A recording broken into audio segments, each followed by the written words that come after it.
अस्सलाम वालेकुम एवरीवन, कैसे हैं आप सब। होपफुली सभी ठीक होंगे। अल्हम्दुलिल्लाह मैं भी ठीक हूँ। आज की वीडियो में मैं आप लोगों के साथ बहुत ही मज़े की मंदी राइस की रेसिपी शेयर करने वाली हूँ। बहुत ही इजी वे में मैं आप लोगों के साथ शेयर करूँगी किस तरह से हम प्लेन राइस रेडी करेंगे, वो भी बहुत टेस्टफुल होंगे। और इसके साथ ही हम बहुत ही टेस्टफुल सा चिकन रेडी करेंगे और अरेबिक सॉस रेडी करेंगे जो मंदी के साथ स्पेशली लोग खाते हैं। उसकी रेसिपी मैं आज आप लोगों को इसी वीडियो में दूंगी। आपने रेसिपी का कोई भी पार्ट स्किप नहीं करना। तो चलिए आइए टाइम को वेस्ट किए बगैर रेसिपी की तरफ चलते हैं। सबसे पहले मैं चिकन को फ्राई कर लूँगी। अच्छा, चिकन को फ्राई करते वक्त मैं आप लोगों को कुछ बातें जो है वो बता देना चाहती हूँ। देखिए, चिकन को मैंने अच्छी तरह से वॉश कर लिया था। ये एक पूरा होल चिकन है, इसको मैंने अच्छी तरह से वॉश किया। वॉश करने के बाद मैंने इसको पानी में डिप करके कुछ टाइम के लिए रखा और इसके ऊपर मैंने थोड़ा सा सिरका डाल दिया था ताकि इसके अंदर जितना भी ब्लड होता है वो रिमूव हो जाए। उसके बाद अगेन मैंने इसको वॉश किया। वॉश करने के बाद मैंने इसको अच्छी तरह से ड्राई किया ताकि इसमें पानी का एक कतरा भी नहीं रहे, क्योंकि हमने इसको फ्राई करना होता है। और अगर इसमें थोड़ा भी पानी होगा तो फ्राई करते वक्त आपका जो चिकन है उसमें बहुत ज़्यादा छींटे उड़ेंगी और बहुत ज़्यादा मैस होगा। तो आपने कोशिश करनी है कि इसको अच्छी तरह से ड्राई कर लें। इसका पानी ड्राई करने के बाद आप इसको फ्राई कर लें। और आपने इसको बहुत ज़्यादा ओवर फ्राई नहीं कर देना, बस लाइट सा दोनों तरफ से आपने इसको हल्का हल्का सा फ्राई कर देना है ताकि इसके अंदर जो स्मेल होती है वो ख़त्म हो। फ्राई करने से इसका टेस्ट भी काफ़ी ज़्यादा इन्हेंस होता है। तो आप जब भी मंदी रेडी करें तो उसको फ्राई ज़रूर कर लिया करें। अच्छा, उसके बाद मैं इसका मसाला रेडी कर लूँगी जो मैंने चिकन के ऊपर कोट करना है। उसके लिए मैंने हाफ कप दही लिया है, उसमें 1.5 टेबल स्पून भर के मैं अदरक लहसुन का पेस्ट शामिल करूँगी। 1 टीस्पून ज़ीरा शामिल करेंगे और 2 टीस्पून हम इसमें सूखा धनिया का पाउडर शामिल करेंगे। और साथ ही इसमें 1 टीस्पून सुरख मिर्चें, हाफ़ टी स्पून काली मिर्चें और हाफ़ टी स्पून हमने इसमें कुटी हुई सुरख मिर्चें शामिल की हैं। साथ ही 1 tablespoon chilli sauce, 1 tablespoon सिरका और 1 टेबल स्पून ही हम इसमें सोया सॉस ऐड करेंगे। इसको अच्छे से मिक्स करेंगे। उसके बाद हम इसमें थोड़ा सा 1 टेबल स्पून के करीब हम इसमें हनी ऐड कर देंगे। हनी ऐड करने से इसका टेस्ट बहुत अच्छा आता है। आप इसमें हनी ज़रूर ऐड किया करें जब भी हम मंदी को रेडी करते हैं। अच्छा, उसके बाद हम इसमें थोड़ा सा नमक शामिल करके इस मसाले को हम साइड पे कर देंगे। और तब तक हमारा चिकन जो है वो ठंडा हो चुका था। अब चिकन के ऊपर मसाला अप्लाई करने से पहले मैं इसके ऊपर थोड़ा सा कलर अप्लाई कर दूंगी। अगर आप चाहें तो आप फूड कलर स्किप कर सकते हैं।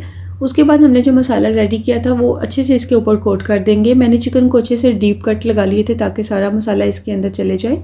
अगर आपके पास टाइम हो तो आपने जब भी मंदी रेडी करनी हो तो इसको चिकन को मैरिनेट करके ओवरनाइट रख देंगे तो इसके टेस्ट और भी ज़्यादा इन्हेंस होके आएंगे। अदरवाइज़ अगर आप उसी वक्त भी रेडी करना चाहते हैं तो फिर भी आपका चिकन अच्छा रेडी हो जाएगा, क्योंकि हमने इसको स्टीम में कुक करना होता है। तो इसके अंदर जब स्टीम बनती है तो सारे मसालों का जो फ्लेवर होता है वो चिकन के अंदर तक चले जाता है।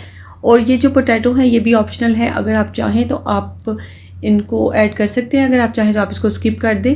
अदरवाइज़ मंदी में वैसे पोटैटो नहीं रखते लोग, लेकिन मेरे बच्चों को बहुत ज़्यादा पसंद है। तो जो इसके अंदर जो मसाला है वो सारा मैंने पोटैटो के ऊपर भी कोट कर दिया था। तो साथ ही ये भी थोड़े स्टीम हो जाएंगे तो बच्चे बहुत शौक से खाते हैं, इसलिए मैंने इनको ऐड कर दिया था। फिर इसको फॉइल से अच्छी तरह से कवर करके तो इसको मैं स्टीम कर लूँगी। 200 डिग्री पे हम इसको 1.5 आवर के लिए स्टीम करेंगे। 1.5 घंटे के लिए हम इसको स्टीम करेंगे। जो लोग इसको ओवन में नहीं बना रहे, अगर वो इसको देचके में बनाना चाहते हैं, चूल्हे पे इसको स्टीम देना चाहते हैं, तो वो 2 घंटे के लिए इसको मीडियम टू लो फ्लेम पे रखेंगे। फॉइल से अच्छी तरह कवर कर लीजिएगा। उसके बाद आप इसको कोई कुकर वगैरह में या देचके में करना चाहते हैं स्टीम, तो फिर आप उसमें इसको कर लीजिएगा। साथ ही हम प्लेन राइस रेडी कर लेंगे। उसके लिए मैंने एक स्मॉल साइज़ का प्याज लिया था, उसको ऑयल में हल्का सा सौटे किया। प्याज का कलर ब्राउन नहीं करना। उसमें हमने साथ ही मसाले शामिल कर दिए। साबुत मसालों में मैंने उसमें 2 तेज़ पत्ते, 1 बड़ी काली वाली इलायची, 2 से 3 डंडियाँ दालचीनी की और 4 से 5 लौंग शामिल की और थोड़ा सा ज़ीरा शामिल कर दिया। अगर आपके पास चिकन क्यूब हो तो वो शामिल कर दें चिकन स्टॉक अच्छा बनाने के लिए। मेरे पास वो नहीं थे तो मैंने बोन वाली जो पीसेस थे चिकन के वो शामिल कर दिए ताकि चिकन का फ्लेवर भी चावलों में अच्छे से आ जाए। और फिर मैंने उसमें चावल शामिल करके इसमें पानी शामिल कर दिया और चावलों को कुक होने के लिए रख दिया। तो मज़ेदार से हमारे चावल रेडी हो जाएंगे। साथ ही इसमें मैं थोड़ा सा नमक शामिल कर दूंगी। नमक आप अपने टेस्ट के अकॉर्डिंग इसमें ऐड कर सकते हैं।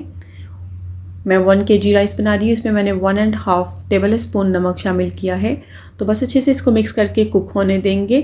जब तक हमारे चावल कुक हो रहे हैं तब तक मैं आप लोगों के साथ एक बहुत ही मज़े की चटनी की रेसिपी शेयर करूँगी जो स्पेशल मंदी के साथ खाई जाती है। उसके लिए मैंने 4 टमाटो ले लिए थे लार्ज साइज़ के, और इसमें हम 3 जवे लहसुन के डालेंगे और 1 हरी मिर्च डालेंगे। हरी मिर्च मेरे पास काफ़ी तेज़ वाली थी इसलिए मैं 1 ही शामिल कर रही हूँ। हाफ़ टी स्पून हम इसमें नमक शामिल करेंगे। That's it. और कुछ भी चीज़ हम इसमें शामिल नहीं करेंगे। इसको अच्छे से हम ब्लेंड करेंगे और ब्लेंड करने के बाद आप देखिए मज़ेदार सी हमारी सॉस रेडी हो चुकी है। ये बहुत ही मज़े की सॉस रेडी होती है और ये स्पेशल मंदी के साथ खाई जाती है। अरेबिक सॉस भी इसको कहा जाता है, कब्सा सॉस भी कहा जाता है, आप कुछ भी कह लें, टोमेटो सॉस भी आप इसको कह सकते हैं। तो इसके साथ मंदी राइस अगर आप खाएंगे तो आपके खाने का जो टेस्ट है ना वो बहुत ज़्यादा डेवलप होगा।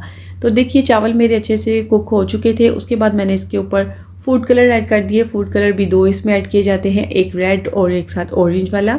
अगर आप चाहें तो आप ऑरेंज कलर भी ऐड कर सकते हैं। बेसिकली इसमें 2 ही कलर वैसे ऐड किए जाते हैं, रेड एंड ऑरेंज। और साथ में मेरे पास इलायची नहीं थी तो इसलिए मैंने इसके अंदर इलायची का एसेंस शामिल कर दिया ताकि इसमें इलायची की अच्छी सी खुशबू आए। क्योंकि मंदी की एक स्पेशलिटी ये भी होती है कि उसमें ना आपको इलायची की खुशबू बहुत तेज़ आ रही होती है। तो मेरे पास इलायची नहीं थी, वरना मैं जब इसमें ऑयल शामिल किया था उस पॉइंट पे आके मैं इसमें इलायची शामिल करती। तो फिर मैंने सोचा कि चलें जब मैं लास्ट में इस पर दम लगाने लगूंगी तो उस टाइम पे मैं इसके अंदर ना इलायची का एसेंस शामिल कर दूंगी। अगर आप लोगों को इलायची का एसेंस नहीं शामिल करना चाहते तो फिर आप इसमें साबुत वाली इलायची शामिल कर दें। जब आप ऑयल में प्याज फ्राई कर रहे होते हैं उस वक्त आप इसमें 1 से 2 इलायची भी फेंक दें तो फिर बहुत अच्छा सा फ्लेवर आएगा। अच्छा जी, चावल तो कुक हो चुके थे, लेकिन देखिए इधर हमारी मज़ेदार सी मंदी भी रेडी हो चुकी थी। चिकन हमारा बहुत अच्छे से टेंडर हो चुका था। तो चावल जो हैं उनको मैंने डिश आउट करने के बाद उसके ऊपर अपने जो चिकन है उसको रखा और साथ में मैंने अपने बच्चों के लिए पोटैटो भी लगा दिए ताकि वो खुश हो जाएं। और फिर मैंने इसके ऊपर थोड़ी सी ना किशमिश ऐड कर दी थी। किशमिश का बहुत अच्छा फ्लेवर आता है मंदी में। और साथ में मैंने ये सॉस सर्व की थी। आई होप आप लोगों को आज की रेसिपी बहुत अच्छी लगी होगी। मैंने बहुत ही इजी वे में आप लोगों को ये रेसिपी दी। अदरवाइज़ मंदी की बहुत सी रेसिपीज़ हैं, मैंने इसको पाकिस्तानी स्टाइल में आप लोगों के साथ शेयर किया क्योंकि हम लोग स्पाइसेस पसंद करते हैं। और जो ऑथेंटिक रेसिपी होती है इसकी मंदी की उसमें इतने ज़्यादा स्पाइसेस नहीं ऐड किए जाते। बेसिकली वो सिर्फ नमक और ब्लैक पेपर के साथ ही रेडी की जाती है। अगर आप चाहते हैं तो मैं आप लोगों के साथ वो भी रेसिपी शेयर करूँगी इंशाल्लाह बहुत जल्दी। आई होप आप लोगों को आज की रेसिपी अच्छी लगी होगी। अगर अच्छी लगी हो तो आपने मेरी वीडियो को लाइक करना है और मेरे चैनल को सब्सक्राइब करना है। मिलूँगी इंशाल्लाह फिर किसी और वीडियो में अच्छी सी रेसिपी के साथ। तब तक दुआ में याद रखिएगा। अल्लाह हाफिज़।